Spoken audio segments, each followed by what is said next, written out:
Olá, ora cá estou eu mais uma vez para vos falar sobre a vida e a obra de um autor galardoado com o Prémio Nobel de Literatura.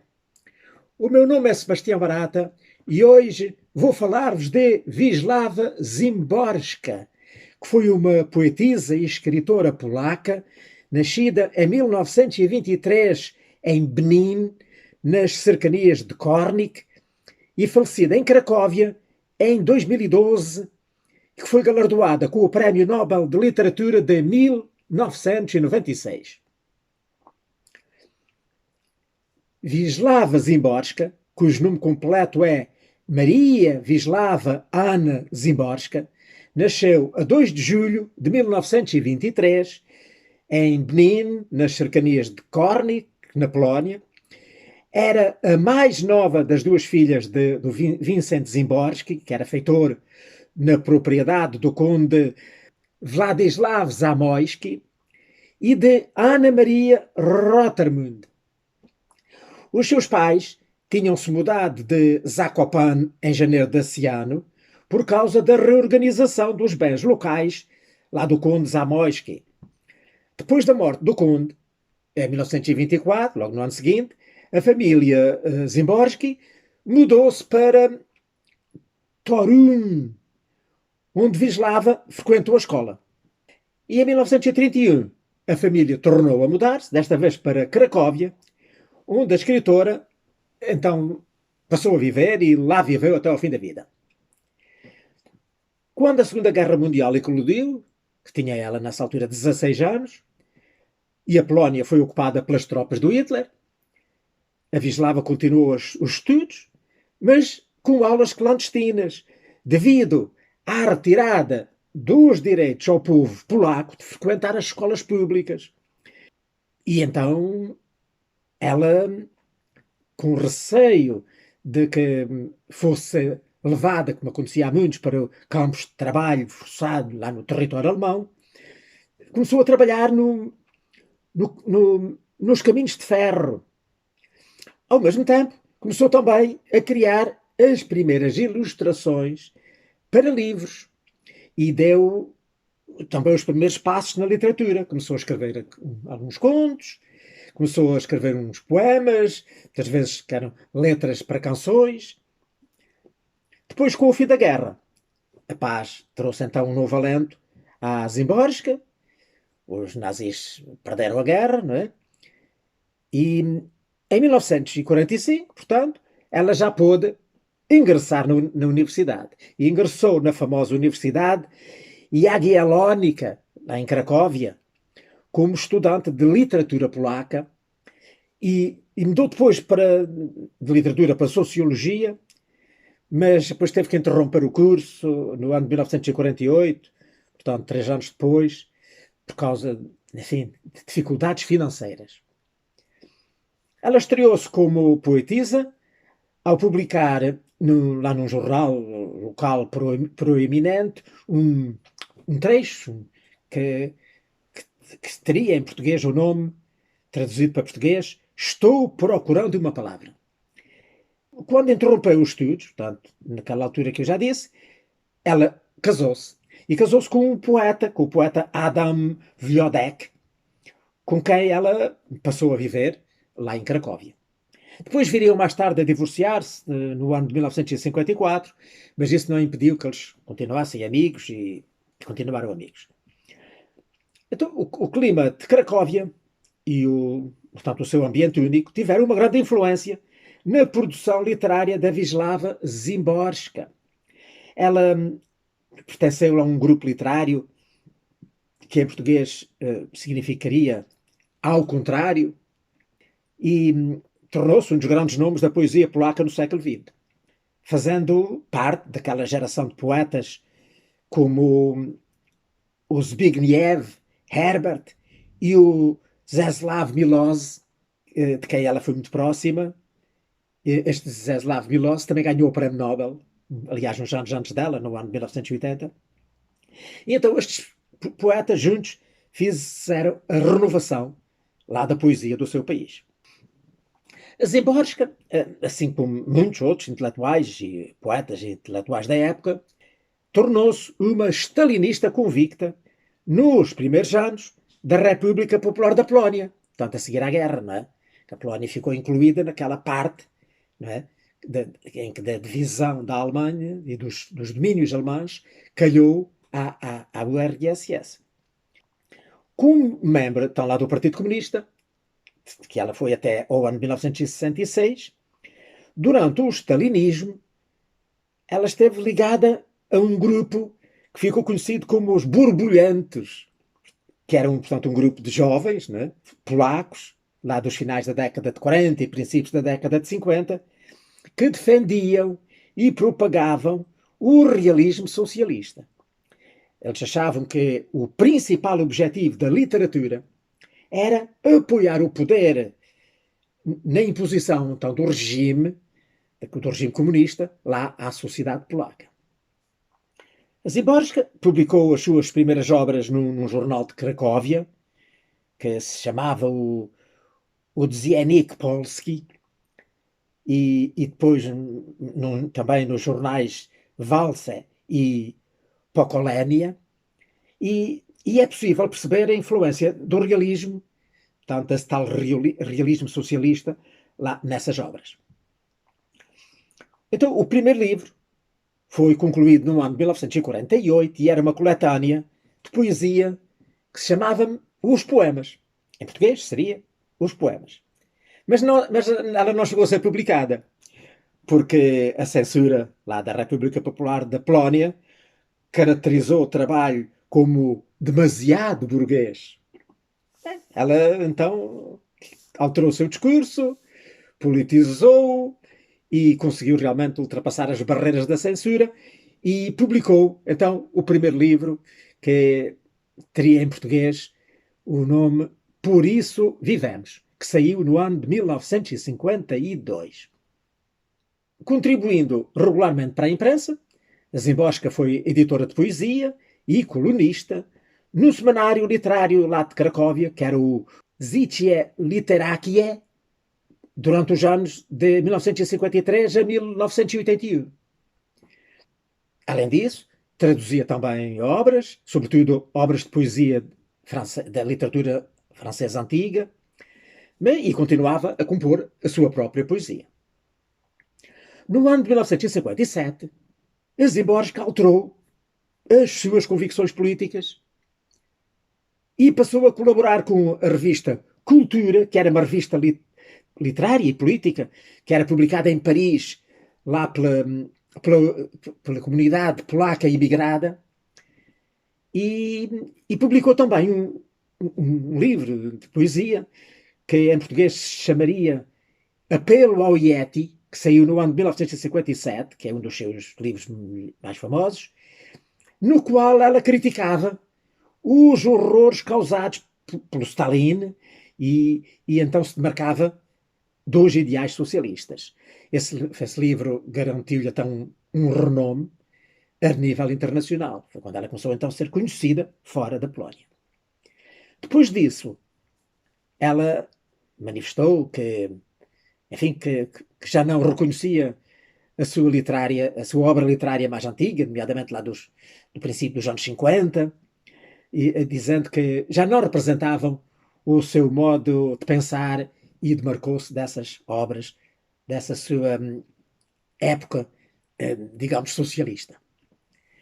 No ano de 1975, ela subscreveu uma carta de protesto que ficou conhecida pelo nome de Carta dos 59, que foi assinada, acabou por ser assinada por 66 intelectuais polacos, mas que no início tinha sido assinada só por 59, e daí veio o nome da Carta dos 59, em que nessa carta os principais intelectuais da Polónia protestaram contra uma mudança na Constituição. Mudança essa que preconizava uma aliança mais estreita da Polónia com a União Soviética. No ano de 1962 apareceu então mais um novo livro dela, que se chamava, lá em polaco, Sol, que em português significa sal.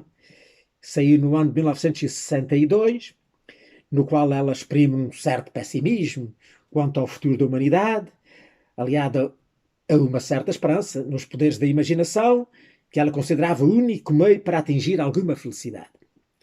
Portanto, que eu saiba, não está traduzida em Portugal.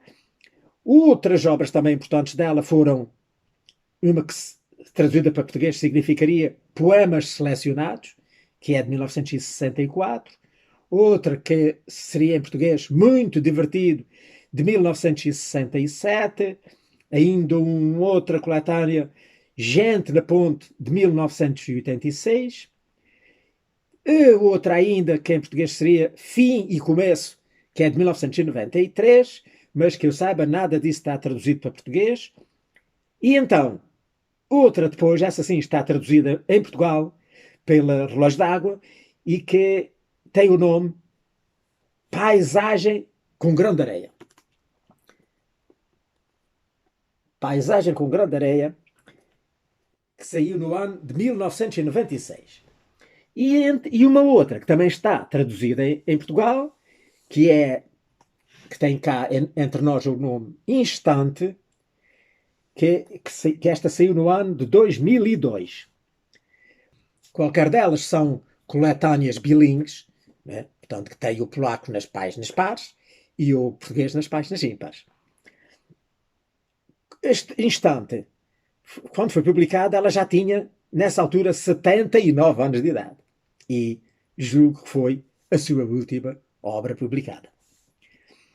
Ora, como já disse, a Zimborska foi editora de poesia lá no Semanário Literário de Cracóvia, o Życie Literackie, que significa, em português, crítica literária. E manteve, portanto, lá uma coluna, não é? Entre aqueles anos de 1973 a 1981, que se chamaria, traduzida para português, o Leituras Não Obrigatórias. E então, alguns desses artigos publicados lá na coluna foram reunidos, compilados e publicados num livro com o mesmo título. Ela é em polaco, vamos lá ver se eu consigo ler isto, é Lektury Nadobowiązkowe. Bom, que em português, portanto, como já disse, é leitura não obrigatória. Bem, a Zimborska foi apelidada de o Mozart da poesia e foi laureada com inúmeros prémios literários, entre os quais se destacam o Goethe, no ano de 1991, o Herder, em 1995, o prémio polaco do Pen Club, de 1996. Recebeu também um doutoramento honoris causa pela Universidade de Poznan, em 1995. Mas o prémio de maior relevo foi, sem dúvida, o Prémio Nobel de Literatura, que lhe foi atribuído em 1996 por uma poesia que, com precisão irónica, permite que o contexto histórico e biológico se manifeste em fragmentos da realidade humana. Foi assim que o Comitê Nobel afirmou. Ora, por causa da dificuldade em traduzir a poesia polaca, não é? Falta de tradutores, de quem soubesse a língua, o seu trabalho como poeta era praticamente só conhecido lá na Polónia, ou quando muito, na Europa. Mas depois de receber o Prémio Nobel, enfim, o seu nome tornou-se conhecido internacionalmente e desde então a sua poesia passou a ser traduzida por esse mundo fora e hoje está traduzida em mais de 36 línguas. A Zimborska levava uma vida discreta e não gostava de dar entrevistas nem de aparecer nos meios de comunicação social e por isso ela teve muitas dificuldades em lidar com a falta de tranquilidade durante o período em que esteve nos holofotes, a seguir ao Nobel, e isso veio-lhe a provocar uma fase de bloqueio criativo, que foi chamada pelos seus amigos próximos de tragédia do Nobel. Isso também aconteceu não só com ela, aconteceu com outros escritores, mas, enfim, que galardoados já muito velhinhos, né? Acabaram por se ressentir enfim, da fama. Portanto, ela é uma poeta, uma crítica literária, tradutora. É hoje a poetisa polaca mais traduzida no estrangeiro, como eu já disse, em talvez 36 línguas ou mais. e os seus poemas, portanto, estão traduzidos em línguas as mais variadas, como o inglês, o alemão, o sueco, o italiano, o dinamarquês, o hebraico, o húngaro, o checo, o eslovaco, o servo-croata, o romano, o búlgaro, enfim, e outras línguas, como o português, por exemplo, como já vimos. Também foram publicados poemas seus em muitas antologias estrangeiras de poesia polaca, algumas delas em Portugal, mas já vos vou falar. Ora, a Zimborska depois morreu no dia 1 de fevereiro de 2012, tinha ela, portanto, 88 anos, lá na sua casa de Cracóvia, enquanto estava a dormir. Já não acordou, morreu durante o sono. A escritora brasileira Regina Presibiciane, que foi professora visitante de literatura brasileira na Universidade Jagiellônica de Cracóvia, portanto, lá aquela onde a Zimborska tinha estudado, escreveu sobre as características e os temas da poesia de Zimborska um vasto leque de interesses que abrange as ciências, a filosofia, o micro e o macrocosmo, a história antiga e contemporânea, assim como a vida cotidiana, na qual ela consegue sempre ver algo inusitado e assombroso. Pois temas sombrios, na sua maioria, mitigados pelo humor e pela leveza da linguagem, um olhar muitas vezes irónico para as tragédias do século, a fragilidade da vida, a indiferença do universo e a incomunicabilidade entre os homens e entre os humanos e outras formas de vida, como provavelmente ainda vamos ter oportunidade de ver. Pois, a formulação de perguntas que desestabilizam as maneiras de ver o mundo, convicções arraigadas, certezas, tudo isso está presente na obra da Zimborska. Ora, portanto, como eu disse, há antologias publicadas em Portugal com obras suas. Uma delas é esta, que tem obras dela e do Czesław Milosz, o tal que também ganhou o Prémio Nobel, que é também polaco e que era seu amigo. E então tem aqui até ao meio do Milosz e do meio para diante da Zimborska. Pois, temos outra antologia, esta muito interessante, que se chama Uma Noite de Insónia, que é, como aqui diz, uma antologia temática, bestiário poético e ecocrítico ilustrado. Portanto, que reúne aqui poesias da Zimborska sobre animais. E é muito interessante porque tem as poesias traduzidas portanto, para português, não é? Ou por outra. Está primeiro a mesma poesia em polaco e a seguir em português. Esta não é uma do lado esquerdo, outra do lado direito. Está primeiro numa língua, depois outra na outra. E o mais interessante é que no final de cada poesia tem um desenho que está a preto e branco, né? Que não está pintado. Então isto aparece mais ou menos no final, sempre no final de cada poesia, não é? Então, por exemplo, aqui outra e muitas outras. Qual é o objetivo? O objetivo é inserir o leitor não só na leitura, como mesmo na feitura do livro. Porque incentiva aqui o leitor, depois de ler o poema, enfim, inspirado pelo poema, escolhe as cores e pinta estes desenhos. Acaba de construir a ilustração. É de facto uma maneira nova e interessante de pôr o problema. Ora bem, eu gostava para terminar, de ler 2 poemas dela. Um é aqui deste livro da Paisagem com Grande Areia, que eu achei muito interessante porque é sobre a arte da escrita e que se chama Alegria da Escrita, que é, portanto, está, como já disse, em polaco do lado esquerdo e em português do lado direito. E eu vou, portanto, claro, ler em português. Para onde corre esta corça escrita pelo bosque escrito? Irá beber da água escrita que lhe reflete o focinho como papel químico? Porque levanta a cabeça. Ouvirá algo?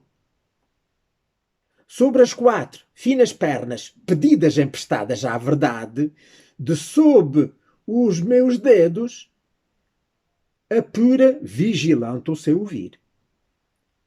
Silêncio. Oh, também esta expressão restolha no papel e afasta os ramos que a palavra bosque originou. Sobre a folha branca se aprestam furtivas para o salto letras que se poderão dispor mal, as frases assediantes, face às quais não haverá escapatória. Há numa gota de tinta toda uma provisão de caçadores franzindo o olhar, prontos a descer pelo ribeiro da caneta, a rodear a corça, a preparar o tiro. Esquecem-se eles que vida aqui não há. Preto no branco, são aqui outros os direitos. Um só pestanejar há de durar o tempo que eu quiser. Até à divisão em curtas eternidades, plenas de balas sustidas em seu voo. E se eu mandar, nada jamais aqui se passará. Sem eu querer, nem uma folha cairá. Uma erva se vergará sob o ponto final de um casco. Haverá, pois, um mundo assim que possa reger de uma sorte independente? Um tempo que ate com cordas de sinais? Um existir que ordenar posso em permanência? Alegria da escrita. O possível perdurar vingança da mão mortal. Ora bem, aqui está lá louvar a arte de escrever, de eternizar na palavra, no papel, aquilo que o escritor quer, como quer, e ninguém tem nada com isso, e de alterar, portanto, a realidade à sua inteira vontade. Agora, outra também muito interessante, e aliás, antes de ler da poesia, eu vou ler aqui uma passagem que o,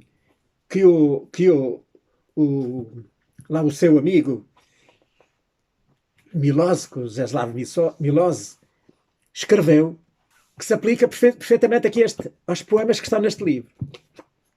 Diz assim: os poemas de Szymborska exploram situações pessoais, mas são, ao mesmo tempo, tão genéricos que permitem à sua autora evitar as confidências. No seu conhecido poema sobre um gato num apartamento vazio, em vez do lamento pela perda do marido e de uma amiga, lemos: morrer, isso não se faz ao gato. A reticência e a distância irónica consigo mesma são, sem dúvida, reveladoras das tendências mais marcadas da poetisa. Para mim, Szymborska é, antes de mais, uma poetisa da consciência. Isso significa que nos fala, aos seus contemporâneos, como se fosse um de nós, reservando e guardando para si assuntos pessoais e intervindo de certa distância, mas sem deixar de remeter para o que cada um sabe da sua própria vida. Portanto, diz aqui o Miloski sobre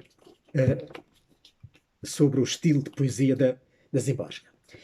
E eu li isto porquê? Porque agora quero-vos ler um poema, então deste sobre os animais, que é o tal poema que ele diz ali, sobre o gato. E que se chama Um Gato num Apartamento Vazio, que é tirado daquele livro O Fim e Princípio, que ela publicou no ano de 1993, como eu disse. Morrer, isso não se faz ao gato. O que há de fazer um gato num apartamento vazio? Trepar pelas paredes? Roçar-se nos móveis? Parece que nada mudou, mas tudo está mudado. Não se mexeu em nada, mas já nada é igual. E à noite, a luz não se acende. Ouvem-se passos na escada, mas não são os mesmos. A mão que põe o peixe no prato também não é a mesma. As coisas já não começam à hora do costume. As coisas já não acontecem como deviam acontecer. Havia sempre aqui alguém que desapareceu e teima em estar desaparecido. Todos os armários foram revistados. As prateleiras passadas em revista. Os tapetes vasculhados por baixo. Até a proibição foi infringida e a papelada espalhada pelo chão. Que mais se pode fazer? Dormir e esperar. Esperem só até ele regressar, até voltar a aparecer. Vai ficar a saber que isto não se faz ao gato. Ir-se-á ao seu encontro, como quem não quer a coisa, devagar, devagarinho, com passinhos de ofendido. E no início, nada de saltos, nem de miaus. Ora, portanto, vemos aqui este monólogo do gato, muito admirado e preocupado, porque o seu Nuno desapareceu. Estão a ver que forma maravilhosa dela dar à sua amiga os pésames, os sentimentos pela morte do marido. Realmente só de uma poetisa como a Wisława Szymborska. Olha, pronto, olha, é o que eu tinha preparado para vos falar hoje sobre a vida e a obra desta poetisa, a polaca. Espero que tenham gostado desta conversa e que para a semana eu possa de novo estar aqui para vos falar de um outro autor galardoado com o Prémio Nobel de Literatura. Ora, passem muito bem!